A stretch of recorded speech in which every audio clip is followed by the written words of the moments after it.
Porque la voz del pueblo debe escucharse. Porque el compromiso es con todos los costarricenses. Rolando González y Carlos Roversi en La Hora que Ortiga. Un programa que saca roncha, crítica, polémica, lo que otros callan.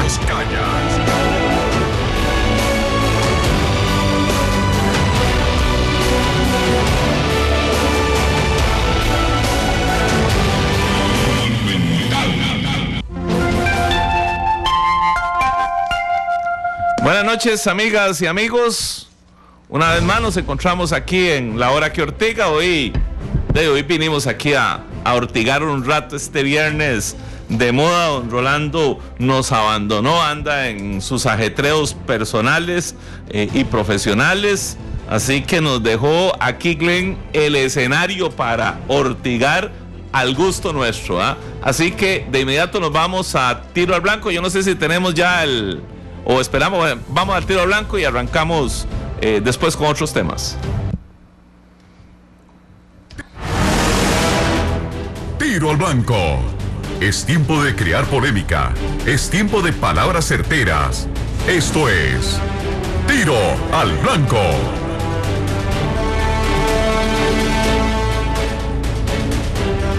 Bueno, arranca el día termina el día con una noticia que le llama a uno mucho la atención. El Tribunal Supremo de Elecciones hace pocas horas tomó la decisión de desconocer la decisión del Partido Acción Ciudadana, valga la reiteración, de desconocer la participación del diputado Víctor Morales Zapata como miembro de ese partido, de esa fracción. Recordémonos que había un sector mayoritario en el Partido Acción Ciudadana que había dicho no queremos nada con Víctor Morales Zapata por razones determinadas. Y ahora viene el Tribunal Supremo de Elecciones y le enmienda la plana a una decisión interna de un partido político. No es la primera vez, perdón, se me olvidó, es que hemos invitado hoy al ingeniero Mauricio Batalla, con quien vamos a hablar de varios temas, sobre todo en temas de infraestructura, pero quiero meterlo también en el tema, ustedes saben que en el tiro blanco yo cuando no estamos rolando hago desastres y quiero que el ingeniero Batalla, que es un profesional joven, es un empresario, es un académico, pues también nos acompañe. Les decía que ¿por qué el Tribunal Supremo de Elecciones tiene que venir a meter sus narices en las decisiones de los partidos políticos? Ya lo hizo en Liberación Nacional y ahora lo hace en el Partido Acción Ciudadana y toma decisiones por encima de las decisiones internas de los partidos políticos. Buenas noches, don Mauricio. Buenas noches, don Carlos. Sí, yo realmente no soy muy político, desconozco realmente cuáles fueron las motivaciones del Tribunal Supremo de Elecciones para tomar esta decisión. Lo que sí a uno le parece extraño, sinceramente, es que el tribunal se meta en los asuntos internos del partido, ¿verdad? Cada partido político puede tomar sus propias decisiones, pero parece que ahora hay un ente rector dentro de cada partido, no un ente rector de los partidos, sino un ente rector de cada partido. Ve qué raro, Mauricio, hasta en Liberación Nacional, por ejemplo, el tribunal le impuso a Liberación Nacional cuál tenía que ser su candidato a alcalde del Cantón Central de Limón, y al final ese partido sacó un 6% de la votación en Limón. Sí, es lo que le repito, don Carlos, no conozco mucho. Lo que sí a uno le parece extraño, uno que es lego en la política, le parece extraño de que el Tribunal Supremo de Elecciones tenga que tomar una decisión a lo interno de un partido. El tribunal pareciera como la sala constitucional, ¿verdad? Se mete en todo lo que le da la gana, ¿verdad? Y toma las decisiones que le dan la regalada gana sin entender realmente la magnitud. Y vea que en el tema de la fecundación in vitro, independientemente de la posición que uno tenga o no tenga, la sala constitucional sabía que la Corte iba a condenar a Costa Rica y que iba a decir que el decreto era válido. Y la sala, por pura necedad y por esa prepotencia que tiene, se mete en ese tema. Y entonces, ¿qué va a pasar ahora? Igual las parejas gay se fueron a defender su derecho a decir que sí puede darse el matrimonio gay lésbico, independientemente de lo que uno piense. Lo que van a hacer es irse a la Corte Interamericana de Derechos Humanos también, y entonces la sala constitucional va a seguir siendo simplemente la que se le ocurre meterse en todas las cosas, a veces bien y a veces mal.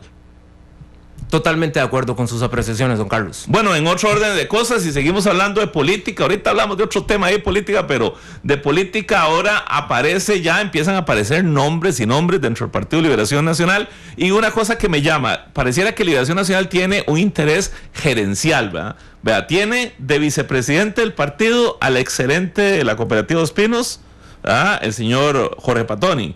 Tiene de tesorero al exgerente de Pastas Romas, don Marco Cercone. Y ahora aparece como potencial precandidato o un candidato, comillas, de consenso entre las dos grandes figuras del Partido Liberación Nacional, don José María Figueres y don Oscar Arias, dicen, y por otro comillas, porque no lo veo tan sencillo, el gerente del BAC San José, don Gerardo Corrales. Así que empieza a menearse eso, pero con puros gerentes.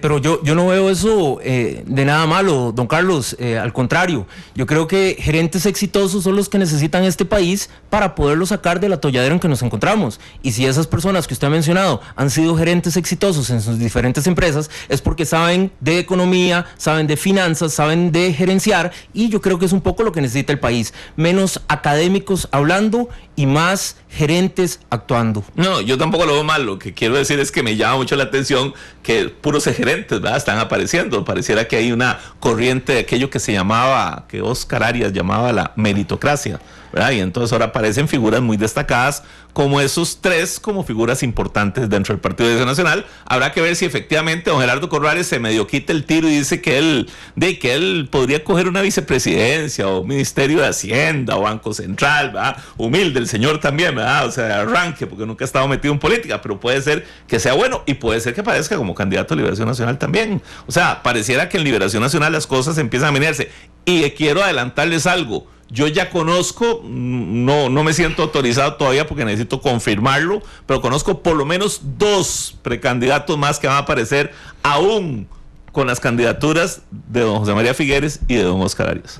Yo creo que yo nunca he estado metido en política, lo reitero, nunca he sido partícipe de un partido político, ni de Liberación, ni del PAC, ni del Movimiento Libertario, pero lo que sí creo es que este país necesita líderes nuevos, líderes jóvenes, líderes inteligentes, gerentes, personas preclaras que tengan una visión de desarrollo de país gerencial, de empresa privada. O sea, yo creo que el Estado es en sí una empresa que debe ser manejada adecuadamente en fondos, en capitalización, en inversión extranjera, en muchas cuestiones. Entonces, qué dicha que están apareciendo estos nuevos empresarios que ojalá que le traigan mucho bien al país. Bueno, pero hay gente que no es empresaria y que también va a aparecer también aspirando potencialmente a la candidatura dentro del Partido de Liberación Nacional, que es el que vemos empieza a menearse, sin desconocer que otros partidos como la Unidad Social Cristiana ya tiene como 3 o 4 precandidatos también, ¿verdad? Uno podría hacer un análisis, pero en estos días vamos a hacer un análisis de cuáles son las figuras de precandidatos de los diversos partidos políticos. Pero yo creo que el Partido de Unidad Social Cristiana tiene ya claro cuál va a ser su persona escogida para las elecciones. Oiga la hora que Ortiga un día de estos para que se dé cuenta que no es tan claro eso. Ok. No es tan claro, y no estamos hablando de jugador de la abuela, pero no es tan claro porque van a aparecer por lo menos. Yo conozco ya 3 precandidatos, o sea, hay convención en la Unidad Social Cristiana y no va a ser fácil para ninguno. Bueno, en otros órdenes de cosas, un tema que ha llamado la atención el día de hoy, que es el alcalde Barba de Heredia, el único alcalde que salió electo por el Frente Amplio. Fue la sorpresa, digamos, del proceso electoral recién pasado, y ahora sale el alcalde Barba y dice, no, yo no tengo nada que ver con el Frente Amplio, yo conocí al señor Villalta y a doña Patricia Mora, presidenta de ese partido, unos días antes. Un amigo llegó y me dijo, metete porque es que el candidato que tenemos no nos gustaría que saliera solo, sino hacer una convención, ¿verdad? Inventar una convención. El señor le ganó la convención y ahora más bien dice que él siempre fue del PAC, y además que es amigo personal y ex compañero de colegio de Otón Solís. Así que el Frente Amplio pareciera que se quedó sin candidato, sin alcalde uno, ¿verdad? Y eso es muy típico en algunos partidos políticos, porque hay otros alcaldes ya electos que dicen, no, yo cogí esto de bandera porque era la opción que tenía, pero no soy de ese partido. Sí, al final uno, Carlos, lo que le interesaría es que cada persona que haya sido electa sea una persona inteligente, una persona correcta, independientemente del partido al cual pertenece. Por supuesto, no se puede negar de que la gran mayoría de los alcaldes los obtuvo Liberación Nacional, y tampoco se puede negar que el Frente Amplio sigue desmembrándose. Ahora su alcalde, anteriormente hace pocos días la señora que salió y que dijo que igual no quería absolutamente nada con el Frente Amplio, parece que el Frente Amplio se empieza a desmembrar o se continúa desmembrando, tal y como lo demuestran las encuestas, donde viene en gran caída desde las últimas elecciones. Dice Micael Cajel, no necesitamos gerentes, esos sobran. Constela, por ejemplo, dejó volando a Links. Necesitamos líderes que le den norte al país. El único candidato bueno sería Spider-Man, para que esa telaraña, porque esa telaraña no es cualquiera el que las desenreda. Patoni, Corrales y Cercone, para los que los conocemos de la empresa privada, son excelentes, pero no los veo en la maraña. Son las primeras opiniones que hay sobre los temas que hemos venido hablando. Y también otros órdenes de cosas. Hoy sigue apareciendo, desde hace días ha aparecido el tema de dos posibles mujeres costarricenses, una de las cuales podría llegar a ser secretaria general de las Naciones Unidas. Hay una mención muy fuerte de doña Rebeca Grispan, y ahora apareció la mención de doña Cristiana Figueres, quien acaba de terminar exitosamente la cumbre de cambio climático. Y entonces uno dice, son dos mujeres destacadas, costarricenses, valiosísimas. Sabemos que si siguiéramos el orden jurídico, político que ha manejado Naciones Unidas, pareciera que le podría tocar, creo que a Europa del Este, la Secretaría General. Acordémonos que eso va como medio rotando. Sin embargo, esto de darle la posibilidad a una mujer ha cambiado todo el escenario, y hay dos mujeres costarricenses. Yo pienso, Mauricio, y quisiera conocer su opinión, que Costa Rica desde hoy, desde ayer, desde hace una semana o a partir de lunes, debería tener toda su Cancillería dedicada a trabajar la candidatura de estas dos mujeres costarricenses, para que alguna de las dos fuera secretaria general. A mí me pueden decir lo que les dé la gana, pero no habría una acción de política exterior más importante de la historia de Costa Rica que esta. Porque si lográramos alcanzar la Secretaría General de Naciones Unidas para una costarricense, imagínense el honor, el orgullo que podría tener este país. Y veo al gobierno callado, oculto. Sabemos que no son gente, digamos, cercana al gobierno ni al partido de gobierno, pero yo creo que en esto hay que eliminar vanidades, hay que eliminar orgullos. O sea, son dos mujeres costarricenses que no ganamos, bueno, no ganamos, pero hicimos el intento como país. Se están poniendo ellas dos en el top 10 de quienes podrían ser secretarias generales de Naciones Unidas, y yo haría un llamado al gobierno de la República, a la Cancillería de la República, a actuar como se actúa en un país serio.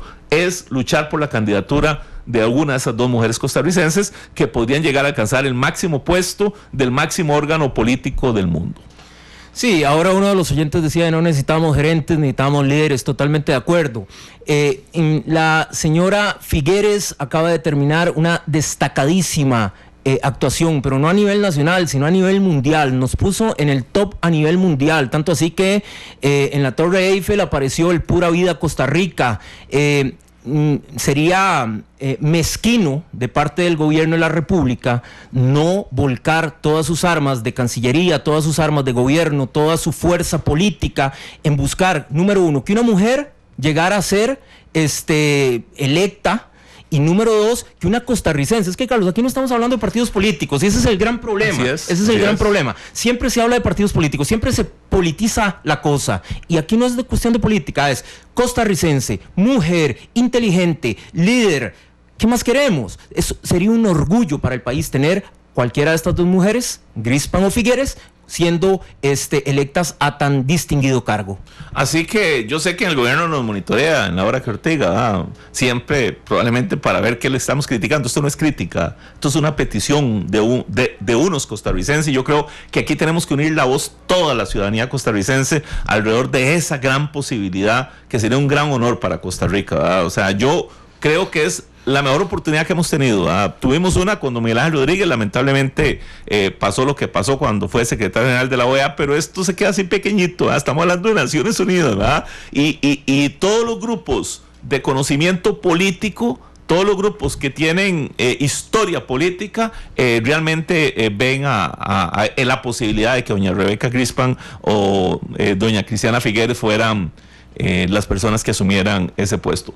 Vamos a irnos a un corte y regresamos con un tema, también un tema que sigue siendo político y que tiene que ver con Monumental, que tiene que ver con temas que Randall Rivera manejó el día de hoy y que yo creo que merece algún análisis. Ya regresamos.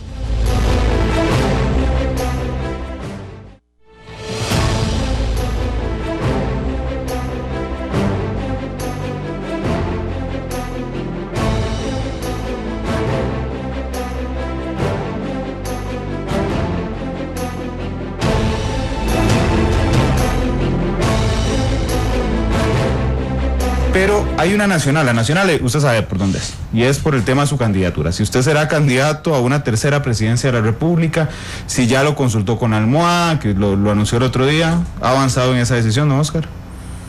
No he avanzado, tengo que consultarlo durante más tiempo con Almohada, es lo único que le puedo decir a los costarricenses. ¿Y qué le parecieron? Yo no sé si usted se dio cuenta, usted dijo eso, inmediatamente después vino una reacción del presidente del partido, José María Figueres, de que estaba muy feliz de que usted, si en caso de que usted decidiera lanzarse a la presidencia nuevamente. ¿Qué le pareció esa reacción del presidente de Liberación Nacional? No es el único, hay mucha gente que está muy feliz con que yo lo consulte con Almohada. El fenómeno, Randall, es parecido al del 2005. Sí. Sí, digamos, Liberación quiere ganar, todos los partidos quieren ganar. Y las encuestas lo que le dicen a los liberacionistas es que con Oscar Arias ganan. Y entonces quieren llevar un candidato que les asegure un triunfo. Eso me pone mucha presión a mí. Porque yo me siento muy honrado de que los costarricenses me hayan hecho presidente 2 veces. 3 es gula, a los 77 años. 76 tendría yo en febrero del 2018. Pero en fin, voy a reflexionar y a meditarlo un poco más. Lo que me queda claro de su respuesta, don Oscar, es que usted no quiere. Accederían, si lo consulta con Almada y le dice que sí, accedería por la presión que hay en ese momento, por la situación país y por Liberación Nacional, pero usted no quiere. No es algo que usted desee. Dijo que era gula un tercer mandato. Bueno, yo tampoco quería en el 2005 y la presión fue muy grande. Sí. Pero sí debo decirle, por lo menos, que en el 2005 había cosas que hacer que nadie podía hacer. Digamos, romper con el monopolio de telecomunicaciones, eso no lo iba a hacer cualquiera. Con el monopolio del INSS, eso no lo iba a hacer cualquiera. Insertar esta pequeña economía en la economía mundial, aprobando el TLC con Estados Unidos y Centroamérica, el acuerdo de asociación con Europa, un TLC con los chinos, otro con Singapur, otro con Panamá, es decir, avanzar todo lo que se pudiera en insertar esta pequeña economía en la economía mundial, hasta que el día de hoy, cada vez que Costa Rica exporta, los productos nuestros y los bienes nuestros no pagan impuestos. En muchos países estamos hablando de 2.500 millones de seres humanos de este planeta que nos pueden comprar sin pagar impuestos. Eso ayuda mucho a que haya un crecimiento económico como el que estamos teniendo hoy en día, porque eso no se ha perdido. Todavía tenemos las zonas francas, todavía claro, seguimos exportando a todo el mundo. Pero hay mucho que hacer todavía. Hay muchísimo que hacer. Lo que falta por hacer, incluyendo una enorme reforma fiscal, y déjeme inclusive ir más allá, una reforma al Estado, a la institucionalidad del Estado costarricense. ¿Usted siente que solo usted lo puede hacer? ¿Esa es la enorme presión que siente? En este caso soy escéptico hasta que yo lo pueda hacer. Es decir, voy a decir una cosa que es muy dura. Venezuela es un Estado fallido, es un Estado fracasado, es un modelo económico fracasado, pero la democracia costarricense es una democracia fallida. Es decir, es una ingobernabilidad plena. Es decir, dígame usted, ¿En qué se pueden poner de acuerdo los diputados cuando hay 9 partidos en un Congreso de 57? Es imposible. Es decir, el fraccionamiento de partidos es lo que ha creado la mayor ingobernabilidad en todas las democracias de Occidente.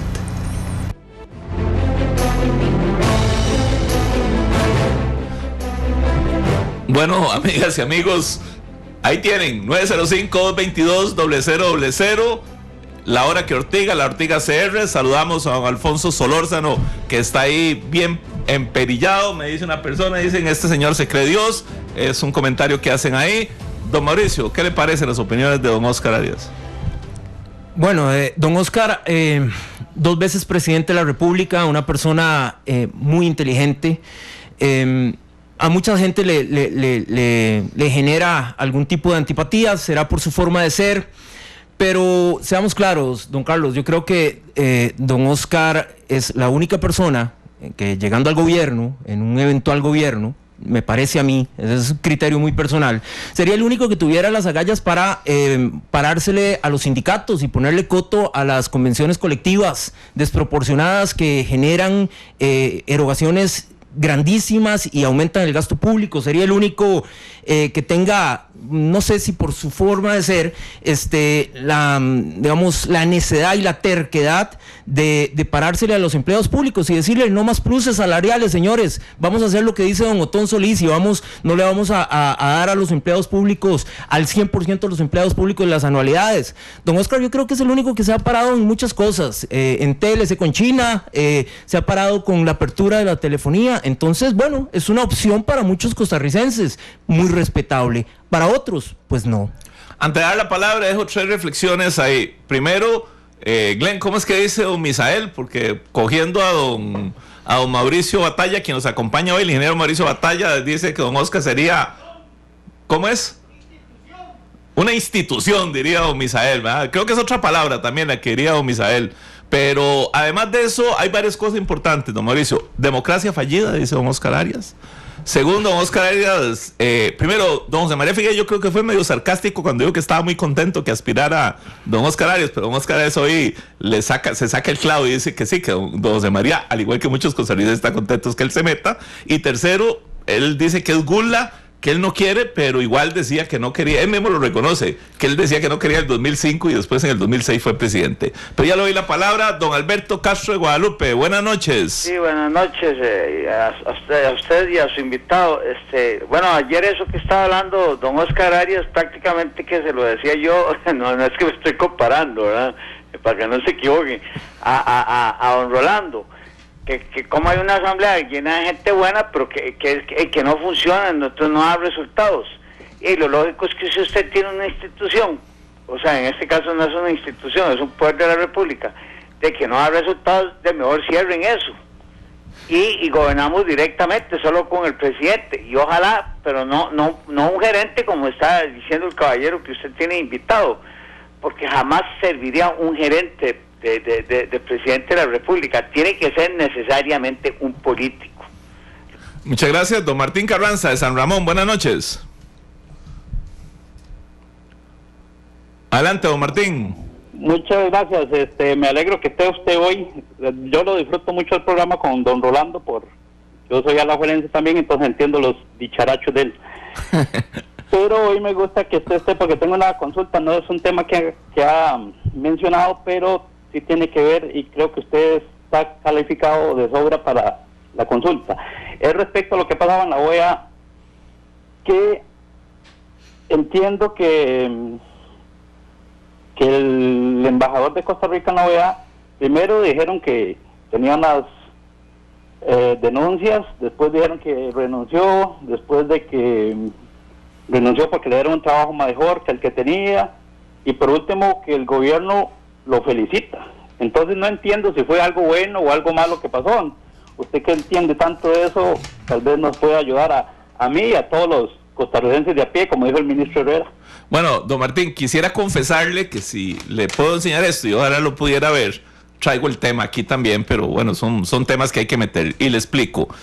Tengo en mis manos, me llegó hoy un informe de clima organizacional hecho por la Cancillería, donde relatan los gravísimos problemas que tuvo el señor embajador con los funcionarios y funcionarias de la embajada, a tal nivel que un funcionario se tuvo que ir al hospital por un problema nervioso. Esa investigación que se hizo relató una muy mala relación entre el señor embajador y los funcionarios, una pésima conducción del embajador, y además acciones, digamos, que riñen con el buen clima organizacional, para ponerlo en alguna forma. Antes de que se determinara alguna cosa, porque el informe lo que hace es una serie de recomendaciones, el embajador presentó su renuncia, ya tenía problemas incluso con el canciller. Sin embargo, paralelo a eso, el embajador se meneó y creo que va a ser nombrado subsecretario de Seguridad Hemisférica. Ahí hay una subsecretaría, digamos, hay secretarías del secretario general que nombra el secretario general, y entiendo que el secretario de Seguridad va a ser el antiguo canciller de Guatemala, y que a él va a ser el subsecretario de esa comisión, y entonces buscó una salida, digamos, muy olímpica. Yo efectivamente no entiendo si la Cancillería, el canciller consideraban que el embajador no estaba haciendo un buen trabajo, punto. No deberían haberlo felicitado porque consiguió otro trabajo. Eso estoy de acuerdo con usted, que me pareció rarísimo. Pero la historia es esta, ¿verdad? Hay un estudio de clima organizacional, los funcionarios no querían nada con el embajador no supo manejarse con los funcionarios, pero sí supo manejarse en el seno de la OEA y consiguió un buen hueso, que además va a ganar más plata que como embajador de Costa Rica. Así que, de ahí, en buena hora, logró jugársela bien. Don Sergio González de Cartago y don Rodrigo Pérez de Desamparados. Buenas noches, don Sergio. Buenas noches. El señor dice que Oscar Arias es el que tiene gallas para quitarlas, para entrarle duda a las convenciones colectivas de los pluses. Bueno, esto de los pluses y las convenciones colectivas ya tiene un ratillo estar, porque no lo hizo cuando estuvo de presidente Oscar Arias. Entonces hay como una contradicción. Y segundo, no tiene que consultar con la Armada. ¿Para qué? O sea, yo siento que ya Oscar Arias, bueno, primero dijo que por segunda vez no quería, ahora por tercera vez tampoco. Entonces, si una persona no quiere llegar a la presidencia, ¿con qué voluntad va a llegar a gobernar? Buenas noches. Muchísimas gracias, don Rodrigo Pérez de Desamparados. ¿Aló? Adelante, don Rodrigo. Don Carlos, llegó usted con el garrote en la mano hoy en contra de la gente del TCE y de la sala constitucional. Totalmente comparto con usted que la sala se entromete en todo y que se la peló ahí. Pero quiero explicarle un poquito. Dele, Rodrigo, usted sabe que el cariño es siempre, dele. Con esa vehemencia que usted solicita el apoyo para dos distinguidas damas maristas, ¿lo haría con alguna otra de otro partido? Eso por un lado. Sí, le aclaro de una vez, cuando doña Elizabeth Odio anunció que iba a ser candidata a la Corte Internacional de a la Corte Interamericana de Derechos Humanos, de inmediato yo, en mi papel de vicecanciller, empecé a trabajar toda la candidatura, igual que cuando estaba en la Corte Penal Internacional. Así que no tengo ninguna duda, ¿verdad? Se lo digo con todo corazón. Cualquier costarricense que aspire, Bernie House, cuando fue candidato a la Comisión Jurídica de la OEA, puede preguntarle a don Bernie House. Nos metimos de cabeza para ayudarle a esa candidatura, pues me parece que es Costa Rica, es otra cosa. Perdón, se nos cortó Rodrigo, perdón, y me disculpa mucho, Rodrigo, creí que estaba ahí y estaba tratando por hacer la conversación. Don Arturo Fonseca de Nicoya, buenas noches. Buenas noches. Yo creo que es una buena alternativa a Rebeca Grisman. Tiene voluntad, experiencia, pero no se puede dejar de lado la señorita Figueres o la señora Figueres, porque el trabajo que hizo ahora con la cumbre climática fue formidable. Eso habría que bastantearlo. Y en cuanto a la elección de Oscar Arias, hay un lunar pero enorme. Nos puso de rodillas con la Caja del Seguro Social al nombrar prácticamente 8,000 o 9,000 empleados que no se necesitaban, porque ahí sí realmente la falló, porque la experiencia de estadista ahí sí no tiene nada que ver, porque lógicamente con 8,000 personas de razas de la Caja la puso de rodillas económicamente, y también en el ICE que metió 7,000 empleados. O sea, si bien es cierto, se le puede reconocer que él es testarudo y se necesita una persona testaruda para gobernar ese país que se esté diciendo que es ingobernable, también tenemos que cuidar las finanzas y el desarrollo económico a largo plazo. Y yo creo que no ya le pasó el tiempo a él. Tampoco quiero a Figueres, lógicamente. Preferiría a Rolando, que Rolando es más accesible, ¿Cuál Rolando? ¿Cuál Rolando? Rolando González. Ah, bueno, está candidateando a un Ortiga usted. Sí, no, es que, veámoslo, eso es como una carrera de caballos. Pues si usted dice, mira, ese caballo, sí, mira, pero es que ese le acaba de dar, se resfrió la semana pasada, no sirve. El otro, no, tiene hormiguillo, no sé si sabes lo que es hormiguillo, que se le hace hongos en los pies, en la pata al caballo, no, ese no va a correr bien. Rolando, por lo menos es un caballo nuevo, y tiene la sabiduría, la expertise de que pueda hacer las cosas bien. Porque el país necesita quien lo gobierne, quien lo lleve a buen puerto, porque el barco realmente, si bien no está haciendo aguas, porque este gobierno tiene, en el fondo, está haciendo muchos trabajos que no se ven, que es como igual como una urbanización. Usted hace una urbanización y lo primero que hace son un montón de zanjas para meter agua y cordón de caña y demás, y si hay 100 millones metidos ahí, no se ven. Bueno, muchísimas gracias. Bueno, ya aquí apareció otra candidatura. Yo creo que hace días anda en eso, y como diría don Rolando González, nos recuerde aquí, Glenn, no agarre la vara. Pero don Rolando, allá donde está, porque sé que no está escuchando, oiga, pónganse las pilas, ¿verdad? Mauricio, estamos hoy con el ingeniero Mauricio Batalla, un profesional destacado, un académico, empresario. Volvamos un poquito a lo de Óscar Arias, y tengo que acelerarme porque realmente a don Mauricio lo invité por otra cosa, también tan importante como estas otras cosas. Pero dice don Óscar, somos una democracia fallida. Eso es muy duro, es muy duro lo que dice don Óscar Arias. Y por otro lado, dice don Óscar Arias, faltan muchas cosas por hacer. Después de la apertura, después de haber gestado, digamos, un proceso en su administración anterior. Y además da a entender algo así como no quiero, y después la cuarta vez dice no, quiero. Entonces con la coma cambia todo. Sí, don Carlos, bueno, durísimo sí lo de la democracia fallida, tal vez no lo comparto del todo. Lo que sí comparto es que definitivamente con 9 partidos políticos el país no puede salir adelante. Era mucho más fácil, y es muy fácil esto, Carlos. Si usted y yo estamos acá y queremos tomar una decisión, nos ponemos de acuerdo usted y yo, pero si hay 8 o 9 personas más, es mucho más difícil tomar una decisión de consenso. Creo que eso es un poco lo que le pasa a la Asamblea Legislativa. Por otro lado, con respecto a lo del gasto público, seguramente, lo decía un oyente, seguramente hace 8 años que don Óscar fue presidente, o que dejó de ser presidente, no existía la espiral inflacionaria que necesitaba un corte. No sé si le existía o no, pero a mi parecer no.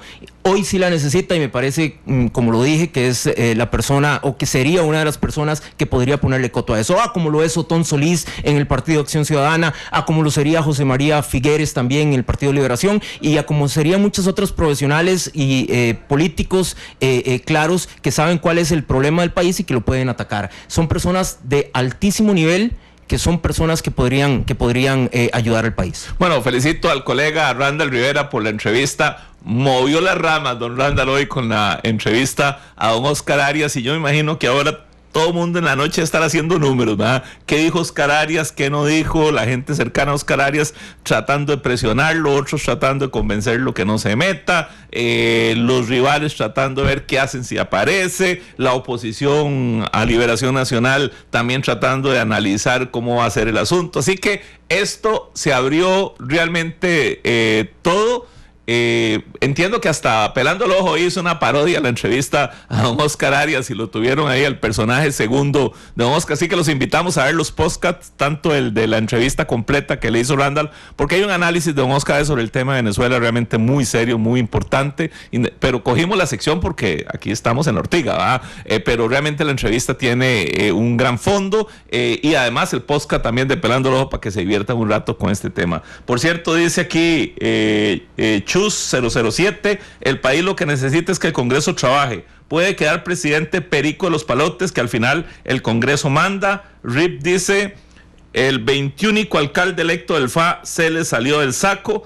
Carlos Sandoval dice, es increíble que el tribunal que vela por la democracia le pase por encima a la mayoría de un partido, en relación a lo que hablábamos del Tribunal Supremo de Elecciones. Cabreado dice, bueno, no es tonto, cualquiera sabe la clase de partido que es el Frente Amplio y su líder, el narcochavista. Luego Danilo Arce dice, Liberación está llevando a gerentes para que le financien la campaña, no por capacidad, sino por dinero. Micael Cajel trae otro tema importante, que es en Brasil dejaron en libertad Lula luego de dar declaración en la fiscalía sobre los casos de corrupción que se investigan. Marco Monge dice, si esa candidatura a la ONU es un proyecto país, por supuesto que deberíamos respaldarlo sin duda alguna. Otra persona dice, voy a escribir un libro que dice Oscar Arias, tercer mandato y la ley de los rendimientos decrecientes. Aquí la gente tiene muy buenas ideas. En Estados Unidos las ideas llegan de Silicon Valley y las riendas de la economía las llevan los empresarios, aquí de sindicatos y burócratas. Si la administración de Arias sale mal, echa por el suelo la esperanza a la gente y mata muchos liderazgos. A mí lo que molesta es que muchos pericos no quieren lo mejor para el país, sino ganar las elecciones nada más. Rip dice, Oscar Arias es el único que frenaría las convenciones colectivas, ya tuvo gobiernos y más bien hizo todo lo contrario. Martí dice, si a don Oscar fuera el único a pararse los sindicatos y convenciones, ¿por qué no lo hizo antes? Jimmy Marín dice, aquí el problema no es si ocupamos gerentes o políticos, ocupamos acuerdos políticos sin pensar en un partido político, y así, si lo leo, se nos va el tiempo. Realmente realmente destapamos ahí un poquito el escenario. El programa de Matices está en Canal 2 de YouTube, y lo pueden buscar ahí por CDR Canal 2 en YouTube. Bueno, pero invitamos al ingeniero Batalla, el ingeniero Mauricio Batalla. Repito, es académico, es empresario, es un profesional en su campo, para hablar de otro tema, pero lo metí en esto porque estamos en Ortiga. En Ortiga cualquier cosa puede suceder, y más cuando no está don Rolando. Así es, Glenn, cuando no está don Rolando aquí hacemos desastres, ¿verdad? Y ya hasta candidatearon a don Rolando a la presidencia de la República. Don Mauricio, hoy sale otro anuncio y por ahí arranco. La Contraloría General de la República dijo que el ICE no tenía, ni debía, ni podía, por la ley, etcétera, ponerse a supervisar la construcción de carreteras o la construcción de obras públicas, de carreteras fundamentalmente. Y el ICE dice, sí podemos y lo vamos a hacer. Es más, hasta rebeldes los del ICE, así podemos y lo vamos a hacer. Y entonces aquí me nacen varias preguntas. La primera, Mauricio, ¿por qué es tan difícil hacer obra pública en Costa Rica? ¿Es por el problema del Estado? ¿Es por el problema de las leyes? ¿Es porque somos unos inútiles? ¿Es porque los funcionarios públicos que trabajan en el MOB no sirven para nada? ¿Cuál es la razón? Y segundo, ¿qué piensa esto del ICE? Bueno, don Carlos, es una pregunta que llega a la llaga. Decir que aquí no hay profesionales destacados en ingeniería que puedan sacar adelante el país sería una aberración. Aquí hay personas destacadísimas, sumamente inteligentes. Pero, Carlos, veámoslo así, y le pregunto, ¿cuánto gana, y usted que ha sido político y que ha estado en esas lides, cuánto gana un ministro? ¿Cuánto gana un ministro ahí en la presidencia? 3,5 millones de colones. Ok, estamos hablando de $6,000. El que le va bien, ¿verdad? Por el que tiene años de servicio público, etcétera, porque me acuerdo de ministros que ganaban 2 millones de colones. Ok, ¿usted cree que en este momento, ganándose 2 millones de colones, $4,000, van a haber personas destacadas realmente que quieran ir a poner en juego su nombre a la administración para tratar de dirigir un muerto como lo es el MOP? Yo creo que no. O sea, a mí me ofrecerían, mire, don Mauricio, le damos el ministerio y usted se va a ganar 2,5 millones de colones. Mire, ningún profesional con 5 años de experiencia gana en la empresa privada 2,5 millones de colones, $5,000. Entonces, cuando a uno le dicen, usted tiene que ir a generar inversión, tiene que ir a generar obra pública por 2 millones de pesos, yo le digo, las gentes que son honestas, que están en el sector privado y que están ganando 10,000, 12,000, 15,000 dólares, van a decir gracias, pero no gracias. Entonces, ¿quiénes van al sector público? Van los chicos recién salidos de la universidad, sin experiencia, sin conocimiento, a llegar a hacer sus primeras armas, a llegar a fallar, y para que después de que tengan experiencia, la empresa privada venga y le diga, venga para acá, ya usted falló todo lo que tenía que fallar en el sector público, ya usted aprendió, ahora venga a darme sus servicios. Cuando debería ser al revés. En los Estados Unidos muchas veces al revés, ¿verdad?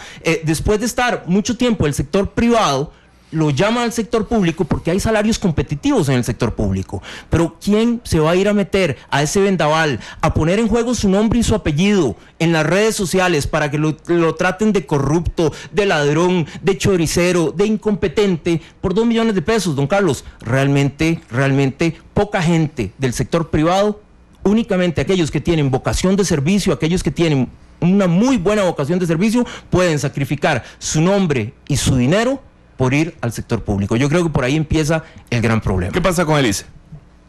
Vamos a ver, para que un proyecto sea exitoso, don Carlos, tiene que cumplir varias cosas. Tiene que cumplir en tiempo, costo, alcance y calidad.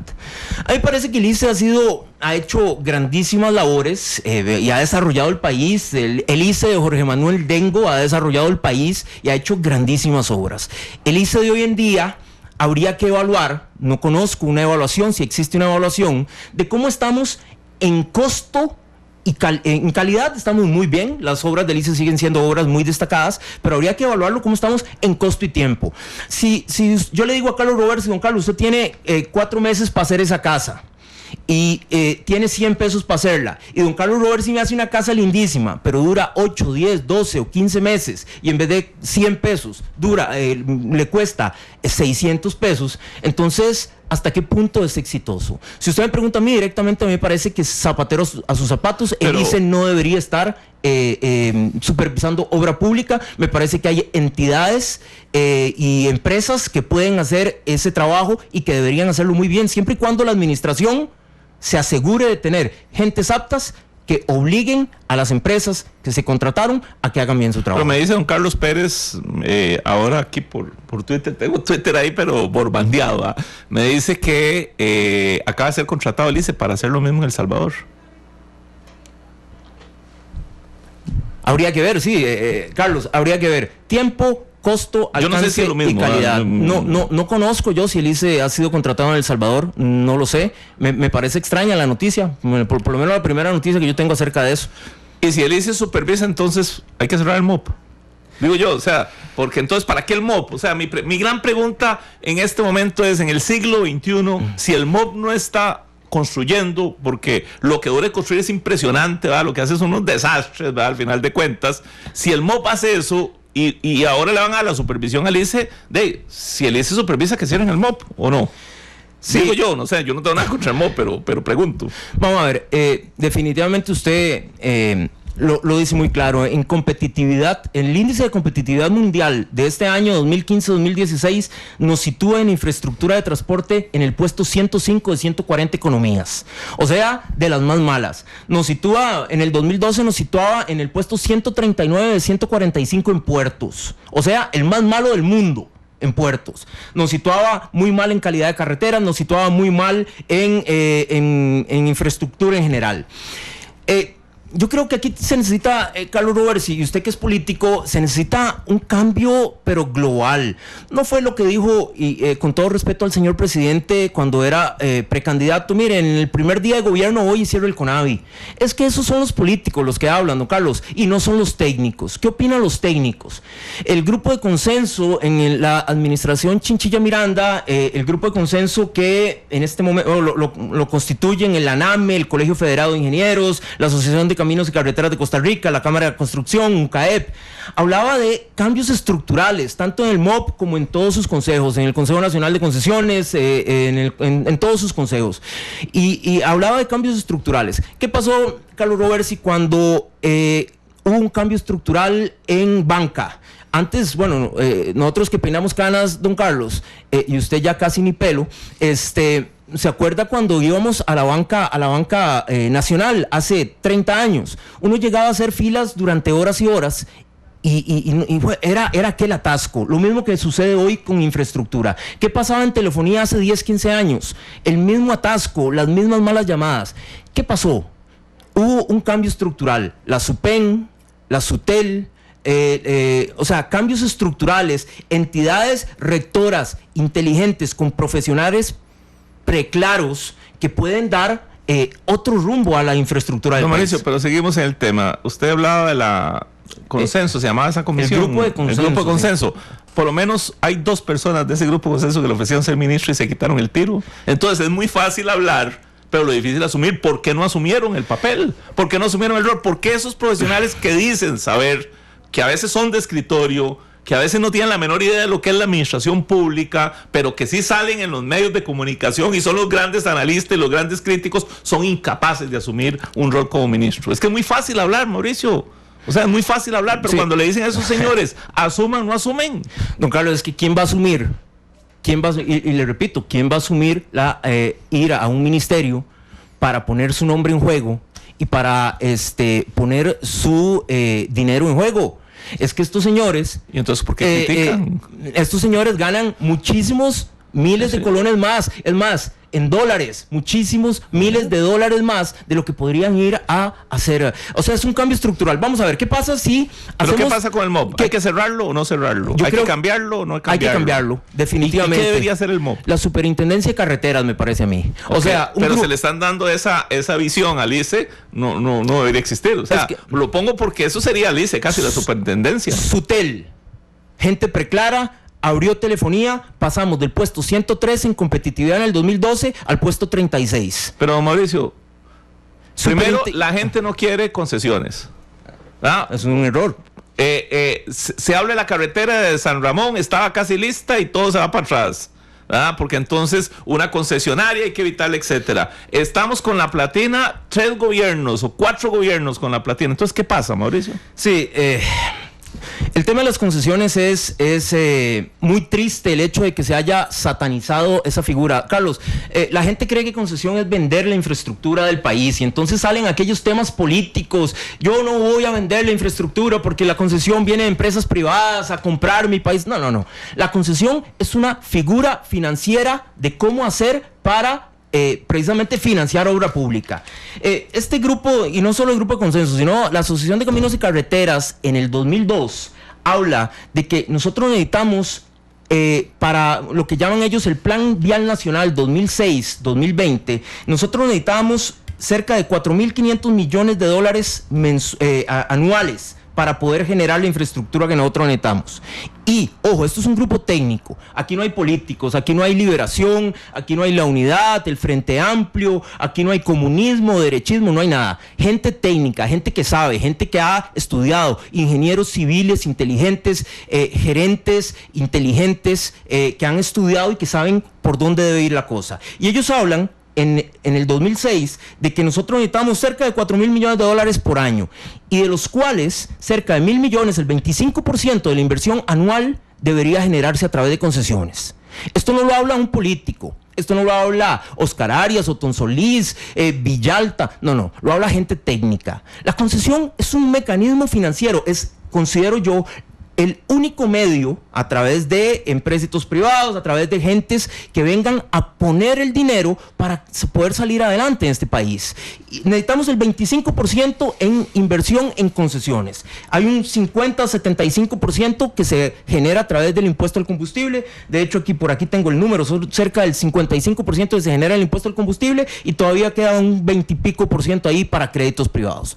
Pero eliminar la concesión es el mayor error. Satanizar la concesión es el mayor error. Haber detenido la carretera San Ramón es el mayor error. Si aquí la carretera San Ramón la detuvieron 2 periodistas muy connotadas, mujeres las 2, una de radio y una de televisión, que hoy no están, o una de las 2 ya no está, y la carretera tampoco. Yo se lo decía a mis alumnos, yo tengo un curso, o daba un curso de vialidad en la universidad.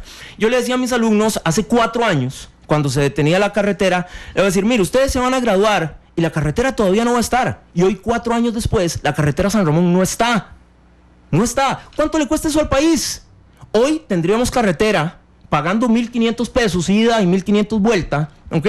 Y estaría la carretera. Hoy no está la carretera, Carlos. Entonces, cuando son personas políticas y no técnicas las que toman las decisiones técnicas, es ahí donde se da la platina, es ahí donde se da los problemas de infraestructura vial que vemos todos los días. Ese es el gran error y ese es el gran problema y eso es lo que hay que solucionar. En el momento en que sean los técnicos los que tomen la decisión y no los políticos, y eso que usted es político, y lo digo con todo respeto, el momento en que las decisiones lo tomen las gentes técnicas y no las gentes políticas, ahí va a empezar a mejorar la infraestructura nacional. Don Mauricio, el ministro recién salido del gobierno, que era una persona, digamos, política, bueno, era técnica, ¿no?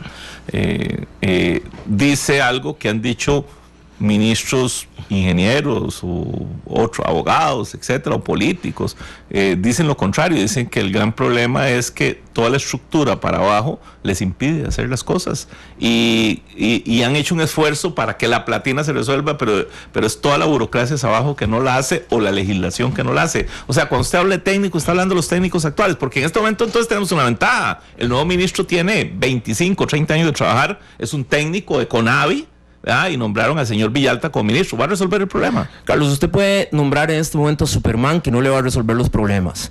Hay que hacer un cambio estructural, pero total.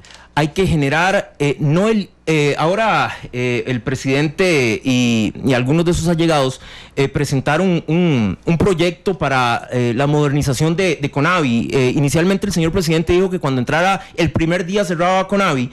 Ya después, ya pensándolo como presidente y no como precandidato, habló del Instituto Nacional de Infraestructura. A mí lo que me da miedo es que Rodolfo Méndez Mata, usted lo conoce, fue ministro de Obras Públicas 2 veces en la administración 78, me parece, y después en la administración de don Miguel Ángel. Después de leer inicialmente lo que era el proyecto de Instituto Nacional de Infraestructura, dice, me da pena ajena.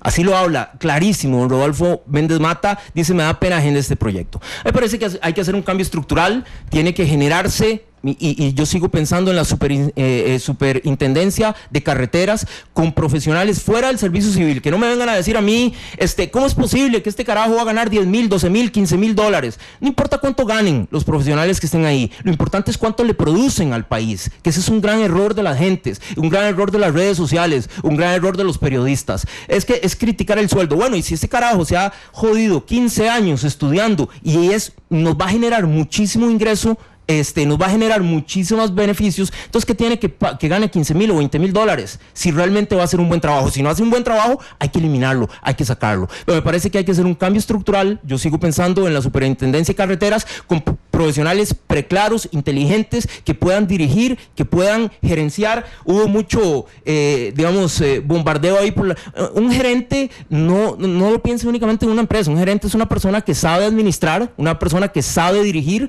una persona que sabe ser líder también. Entonces yo creo que se necesita un cambio estructural. MOP, CONAVI y todos sus consejos asociados. Dice Sonia, tenemos que dejar de satanizar las concesiones a favor del bienestar general, respaldando un poco lo que usted dice. Warren Chambeng dice, otra superintendencia, no son suficientes pruebas de que han sido poco exitosas. Micael Cajel dice, si el ICE tiene mejores jefes que el MOP debería contratarlos y no hacer esas locuras y desórdenes. Martín Santamaría dice, MOP, CONAVI contratan obras, ellos deben supervisar la construcción y ahora el ICE lo supervisa a ellos. Tanto dinero hay, dice Lucas, o bien no tienen trabajo en su trabajo o les da vergüenza y buscan dónde trabajar. Micael Cael dice, la Caja Costarricense puede dedicar a las escuelas, el MEP va a manejar Recope supervisar las bombas, el MINADE organizar Zapote, y ahí siguen una serie de personas opinando. Don Mauricio, Cañas Liberia, resulta que Caña Liberia la dejó la anterior administración como en un 70-75% lista y en 2 años no ha caminado nada. San Carlos Tiricias empezó cobrándose, creo que era 300 millones, ahora va como por 1,000 y pico de millones de colones. Vienen los chinos y dicen, mire, hacemos la construcción de la carretera a Limón y nada más denos, nosotros cobramos 400 millones de dólares y lo hacemos, y el costo más alto es culpa de nosotros y nosotros nos encargamos hace 3 años y no ha caminado nada. Entonces, ¿qué hacemos, don Mauricio? O sea, ¿qué hacemos al corto plazo? Porque eso es uno de los temas que a los costarricenses los decepciona, porque cuando la gente anda en carro y resulta que esas carreteras están pequeñas y usted va por la 27 y un momento a otro tiene 6 viajes, pero tiene solo 2 vías o una vía a veces, ¿verdad? Entonces la gente se molesta con el Estado y culpa a la democracia de esas cosas. Total razón de molestarse con el Estado, pero no la razón de molestarse con la democracia. Efectivamente, vamos a ver, Cañas Liberia, gestionada en los últimos 2 gobiernos, 2006-2010 y 2010-2014. Vuelta Copper Chilamate, el diseño y construcción de la circunvalación, la carretera San Carlos, la punta norte de la carretera San Carlos, Pozuelo Jardines, todo de las últimas 2 administraciones. A mí lo que me preocupa sobremanera, don Carlos, es que esta administración no ha generado ni financiamiento ni construcción de un solo proyecto nuevo. Nada de nada, y eso es muy preocupante. El Puente de la Hispanidad, los diseños del Puente de la Hispanidad, de la Rotonda La Bandera, del proyectos de Santana Panasonic, por ejemplo, de la nueva ley de expropiaciones, la reforma de ley minera para acceso a atajos, todo de los últimos 2 gobiernos, y este gobierno absolutamente nada. Yo tengo una declaración de don Pedro Castro. Don Pedro Castro salía en su Facebook personal y decía algo así, lo leo rápidamente, decía: curioso, jerarca saliente del MOP alega haber triplicado inversiones en infraestructura de transporte. ¿Cómo? Los 2.000 millones en obras con contratos en marcha fueron gestionados en los gobiernos 2006, 2010 y 2010-2014, licitados e iniciados mayoritariamente en los últimos 18 meses de la administración Chinchilla, y el siguiente paquete de proyectos de inversión solo para votar en diputados. Aparte, la Ruta 32, como usted la mencionaba, que fue una gestión de la administración anterior, y nada nuevo se ha financiado ni licitado en los últimos 20 meses. Declaración durísima, y eso únicamente también es por incapacidad de los gerentes y del nuevo gobierno, y hay que decirlo clarísimo: incapacidad del anterior ministro y del nuevo gobierno. Don Mauricio, ahí se nos fue el tiempo y nos quedamos ahí como a la mitad, pero es que no podíamos dejar de hacer la primera parte. Muchísimas gracias y esperamos invitarlo para ampliar este tema. Me parece que nos quedamos con muchas cosas en el tapete. Muchísimas gracias a usted, don Carlos, por haber invitado. Siempre es un placer conversar con usted. Bueno, Glenn, no tenemos ¿quiénes están allá? Bueno, ahí está Rodolfo Chacón y Alex Víquez de Canal 2, Glenn Montero y Marcos Ramírez. Marquitos no lo veo por ahí, pero debe andar. Allá está Betsy también ayudándonos en la asistencia técnica. Rolando Barquero, María Pozo, Rigo González, Rolando González, está los 2 González, y Carlos Roversi. Les saludamos, nos despedimos, esperamos que pasen un fin de semana, que el lunes arranquemos de nuevo con todas las pilas puestas. Nos encontramos el próximo lunes en La Hora que Ortiga.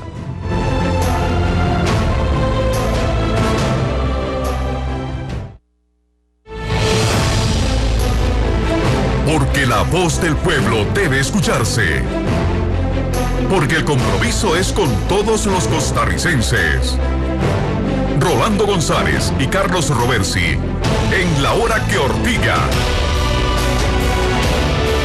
Un programa que saca roncha, crítica, polémica, lo que otros callan.